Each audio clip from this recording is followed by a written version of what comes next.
Hello and welcome to SST Only. Today's topic is Bahmani Kingdom. Start करते हैं imagine से।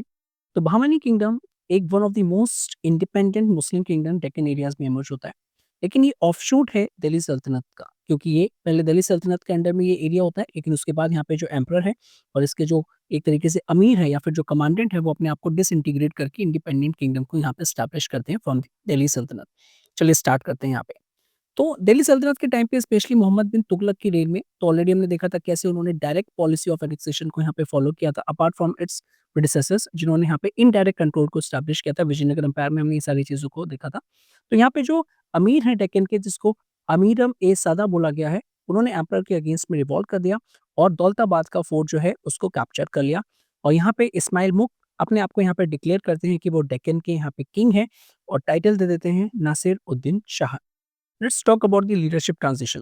तो इस्माइल मुल्क जो है वो ओल्ड हो चुके हैं और कहीं न कहीं यहाँ पे जो है वो सारी चीज़ों को मैनेज नहीं कर पा रहे हैं, जिसकी वज़ह से वो वॉलंटरी रिटायरमेंट ले लेते हैं और उनके प्लेस पे हसन, जिनको ज़फ़र खान टाइटल बोला जाता है, वो अपने आप को किंग कंसिडर कर देते हैं।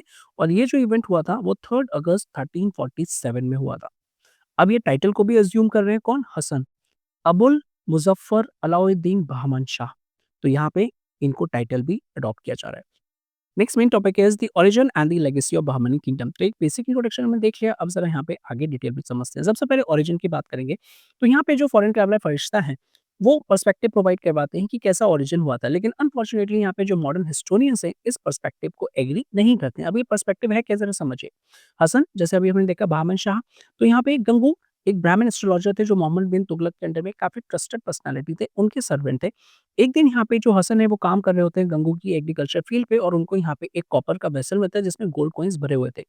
अपनी लॉयल्टी और ऑनेस्टी की वजह से उन्होंने ये सारे गोल्ड कॉइन्स जो थे अपने मास्टर को बता दिए, दैट इज़ गंगू को बता दिए और गंगू के बाद से काफ़ी उनको फ़ेवर करने लगे। और गंगू रिकमेंड करते हैं कि जो हसन है काफ़ी ज़्यादा एक ऑनेस्ट लॉयल पर्सन है, तो इसको यहाँ पे कहीं न कहीं एक अच्छी अपॉर्च्युनिटीज़ मिलनी चाहिए, जिसकी वजह से यहाँ पे होता क्या है कि हसन का राइज़ होना स्टार्ट हो जाता है यहाँ पे। और यही रीज़न है कि जो किंगडम है, बहामनी किंगडम जो है यहाँ पे, वो कहीं न कहीं गंगू डायनेस्टी या फिर गंगू से भी रिलेट किया जाता है। तो ये फरिश्ता का पर्सपेक्टिव जो अनफॉर्च्युनेटली यहाँ पे हिस्टोरियंस नहीं रिकॉग्नाइज़ करते हैं, क्योंकि इसमें काफ़ी लूप होल्स हैं। कोई भी ऐसा एविडेंस मिलता ही नहीं है जो इस सब स्टोरी को सपोर्ट करे। अल्टरनेटिव व्यू पॉइंट क्या है यहाँ पे कि जो हसन है वो अपनी जो लीनिएज है वो यहाँ पे ट्रेस करते हैं बुरहान ए मासिर, दैट इज़ बहामन बिन इसफंदियार। तो यहाँ पे जो लीनिएज है उनका बिल्कुल ही यहाँ पे डिफरेंट है और कहीं पे भी यहाँ पे जो है गंगू के बारे में मेंशन नहीं है, जो भी इन एरिया के वर्क रिलेटेड है। फॉर एग्ज़ाम्पल निज़ामुद्दीन अहमद की बात करेंगे, तबगात-ए-अकबरी की बात करेंगे, अहमद अमीन रज़ी जो हफ्त इल्म की बात करेंगे, एंड हस्ब-उद-दाबिर, कहीं पे भी गंगू के बारे में यहाँ पे चीज़ें मेंशन नहीं की गई हैं। इवन जो भी इंस्क्रिप्शन और जो कॉइन्स हैं, उसमें कोई भी यहाँ पे जो फरिश्ता के अकाउंट में कहीं पे भी ये सारी जो चीज़ें हैं यहाँ पे कोई भी मैच नहीं करती हैं, and that is the reason ये जो फरिश्ता का पर्सपेक्टिव है इसको यहाँ पे एड्रेस नहीं किया जाता। अब आर्किटेक्चरल कंट्रीब्यूशन की बात करेंगे तो हमनी आर्किटेक्चर जो है वो एक इंडो इस्लामिक आर्किटेक्चर है, जिसमें पर्शियन, टर्किश, अरेबिक और लोकल स्टाइल का ब्लेंड देखने को मिलता है। तो कहीं न कहीं यहाँ पे एक बहुत ही अच्छा आर्किटेक्चर जो है उसमें फीचर्स देखने को मिलते हैं। कुछ एग्जांपल्स नोटेबली हैं। फॉर एग्जांपल गोल गुंबज़ की बात करेंगे जो कि बल्बस डोम में जाना जाता है और वर्ल्ड लार्जेस्ट डोम देख कंसीडर किया जाता है। As you can see the beauty of this dome, ठीक है? बाद में जो डोम होंगी वो पॉइंटेड हो जाएँगी यहाँ पे, ठीक है? तो ये जो है बल्बस डोम है, काफ़ी ज़्यादा यहाँ पे बहुत ही फेमस है। चार मीनार की बात करेंगे तो अगेन ये भी एक आर्किटेक्चर मार्वल है साउथ इंडिया का, लेकिन जो बहामनी किंगडम के अंडर में यहाँ पे हुआ था। तो लेगेसी हम यहाँ पे बोल सकते हैं कि भाई Indo Islamic architecture, art, language, culture काफ़ी ज़्यादा फ्लरिश हो रहा है इनके एम्पायर में या फिर बहामनी किंगडम्स के अंडर में। अब कल्चरल इन्फ्लुएंस की बात करें तो ऑब्वियसली यहाँ पे क्या है, ये मुस्लिम एम्पायर है और यहाँ पे मुस्लिम से ही ऑफशूट तो कहीं वही कंसीडर किया जाएगा ना। तो काफ़ी ज़्यादा इस्लामिक ट्रेडिशंस को ये प्रमोट कर रहे हैं साउथ इंडिया में। साथ ही साथ सूफी सेंट्स को भी प्रमोट किया जा रहा है। फॉर एग्जाम्पल यहाँ पे स्पेशल एग्जाम्पल देखिए हम बताएँगे हज़रत बंदा नवाज़, जो कि काफ़ी फेमस सूफी सेंट हैं यहाँ पे। तो उनका एक दरगाह बनाई जाती है गुलबर्ग में, जो कि एक पिल्ग्रिमेज साइट है जहाँ पे हिंदू मुस्लिम दोनों ही यहाँ पे जाते हैं ब्लेसिंग्स के लिए।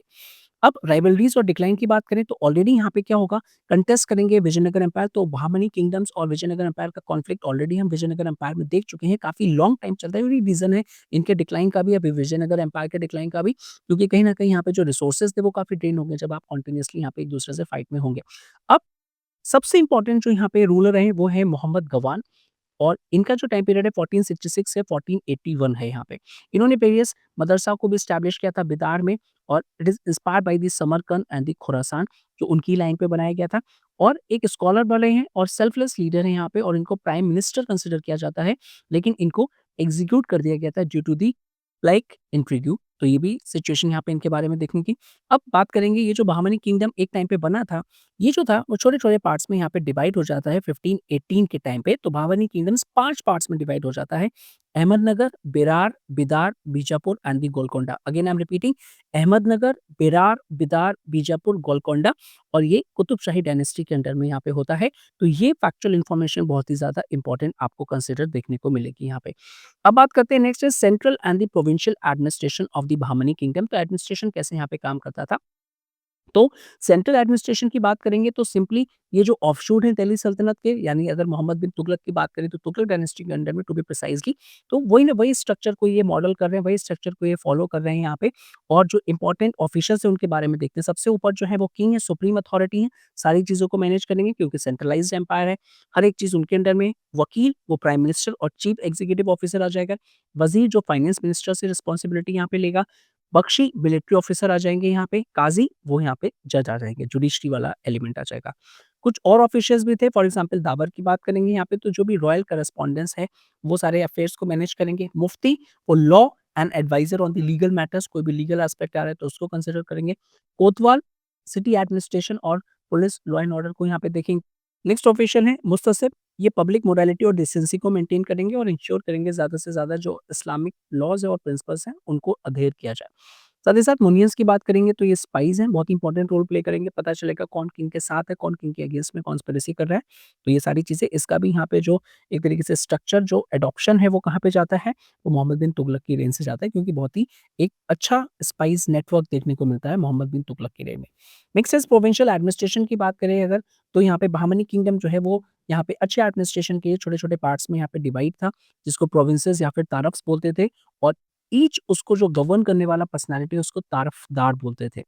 अब मोहम्मद फर्स्ट रेन की बात करेंगे, तो किंगडम्स डिवाइडेड था 4 तारफ़्स में फॉर एग्ज़ाम्पल दौलताबाद बहुत ही इंपॉर्टेंट पोर्शन है, बेरार, बिदार, गुलबर्ग। दौलताबाद के बारे में एक बात और फ़ेमस थी, मोहम्मद बिन तुगलक ने यहाँ पे अपनी कैपिटल को शिफ्ट किया था दिल्ली टू दौलताबाद, तो ये भी इम्पोर्टेंट इन्फॉर्मेशन है। नेक्स्ट बात करते हैं गुलबर्ग का, मोस्ट इम्पोर्टेंट प्रोविंस था बहामनी किंगडम के अंडर में और यहाँ पे जो मीर नायब हैं, एक तरीके से वाइसरॉय की तरह वो एक्ट करते हैं, वो गवर्नर नहीं है, मीन्स उनको डिफरेंशिएट किया गया है और काफ़ी ट्रस्टेड पर्सनैलिटी हैं और गुलबर्ग काफ़ी इंपॉर्टेंट एरिया है, स्ट्रैटेजिक लोकेशन पे, दैट इज़ द रीज़न वहाँ पे ये अरेंजमेंट किया गया है। महमूद गवान की बात करेंगे, कुछ रिफॉर्म्स उन्होंने किए थे यहाँ पे कि कुछ इंपॉर्टेंट एरियाज़ को डायरेक्टली अपने कंट्रोल में रखा था, जिसको वो यहाँ पे खास ए सुल्तानी यहाँ पे बोल रहे हैं। वेरी इंपॉर्टेंट एरियाज़ मीन्स जो डायरेक्टली उनके एरियाज़ में होंगे, सभी चीज़ को उनको खुद ही मैनेज करेंगे, मीन्स आस-पास वाला एरियाज़ जो उनके डायरेक्टली कंट्रोल में यहाँ पे आएगा। साथ ही साथ यहाँ पे जो एम्पायर है पूरा का पूरा उन्होंने 8 प्रोविंस में डिवाइड कर दिया गया था, ताकि ज़्यादा से ज़्यादा अच्छा बेटर एडमिनिस्ट्रेशन वहाँ पे बन पाए। नेक्स्ट आते हैं इकोनॉमिक लाइफ की बात करेंगे बहामनी किंगडम में, तो वेरियस एग्रीकल्चर रिफॉर्म्स लिए गए थे महमूद गवान ने। ऑलरेडी हमने देखा था कि 8 प्रोविंस में डिवाइड कर दिया था पूरा एम्पायर। तो सबसे पहले तो लैंड मेजरमेंट की बात करी थी और साथ ही साथ यहाँ पे बाउंड्रीज को डिफाइन कर दिया था कि कौन सी विलेजेस और टाउन्स वाले एरियाज हैं और हर एक एरिया में अलग अरेंजमेंट यहाँ पे किया था। और साथ ही साथ जो रेवेन्यू कलेक्शन है वो भी ईज़ी हो जाएगा अगर आप यहाँ पे एरियाज़ को क्लियरली डिमार्केट कर देंगे। इम्पैक्ट क्या हुआ? स्टेट की इनकम काफ़ी इंक्रीज़ हो रही है क्योंकि अब आप क्या हो रहा है कि जब प्रॉपर बाउंड्रीज़ आ गई तो हर एक एरिया से आप प्रेडिक्ट कर सकते हो कि आपका रेवेन्यू जो है वो कितना यहाँ पे आएगा। साथ ही साथ यहाँ पे करप्शंस को मिनिमाइज़ करने के लिए यहाँ पे क्या कर रहे थे, कंटीन्यूअसली वो ट्रांसफ़र करते थे और ट्रांसफ़र करने के बाद चेक्स एंड बैलेंसेस भी थे जिसकी वज़ह से यहाँ पे जो करप्शन है वो कम होगा और अल्टीमेटली जो पैसे आएँगे ज़्यादा वो स्टेट के पास आएँगे। ट्रेड एंड कॉमर्स की बात करेंगे तो काफ़ी ज़्यादा फ्लोरिशिंग ट्रेड है बहामनी पीरियड में देखा जाता है यहाँ पे और ये चीज़ जो है फॉरेन ट्रैवलर निकिटिन जो कि रशियन ट्रैवलर थे उन्होंने यहाँ पे मेंशन किया है। नेक्स्ट की मर्केंटाइज एक्सपोर्ट कौन-कौन से होते थे? हॉर्सेस, क्लॉथ, सिल्क, पेपर और इंपोर्ट क्या किया जाता था? इंपोर्ट अरेबियन हॉर्सेस जो हैं, जो अच्छी वैराइटीज़ के हैं, जो यहाँ पे कैवेलरी में यूज़ होंगे, फाइट में यूज़ होंगे, उनको खुरासान और तुर्किस्तान या फिर तुर्कमेनिस्तान वाले एरिया से यहाँ पे मँगवाया जाता था। साथ ही साथ मस्क और फर की बात करेंगे तो वो चाइना से आता था। कमर्शियल सेंटर्स की बात करेंगे तो कौन-कौन सा एक हब था जहाँ पे काफ़ी ज़्यादा यहाँ पे ट्रेड एंड कॉमर्स फ्लरिश होता था, वो है बिदार। एक कमर्शियल एक्टिविटीज़ यहाँ पे देखने को मिलती है और ये भी रशियन ट्रैवलर निकेटिन ने यहाँ पे मेंशन किया है। स्पेशल मार्केट्स भी लगती थी जो 10 डेज़ तक यहाँ पे लास्ट होती थी। इसमें कौन-सी है? सिख पलूदीन, पेतारियर, अलादीनाथ बाज़ार। तो ये 2 टाइप्स की बाज़ार्स थी जो यहाँ पे 10 डेज़ तक लास्ट होती थी। उसमें कोई भी सामान खरीदना है तो वो यहाँ पे अच्छे से खरीद सकते थे। आप सी पोर्ट्स की बात करेंगे यहाँ पे तो मुस्तफ़ाबाद, दाबुल की बात करेंगे तो ये मेजर सी पोर्ट्स थे यहाँ पे जो इंडियन और अफ्रीकन पोर्ट्स के बीच में कनेक्टिविटी को प्रोवाइड करवाते थे।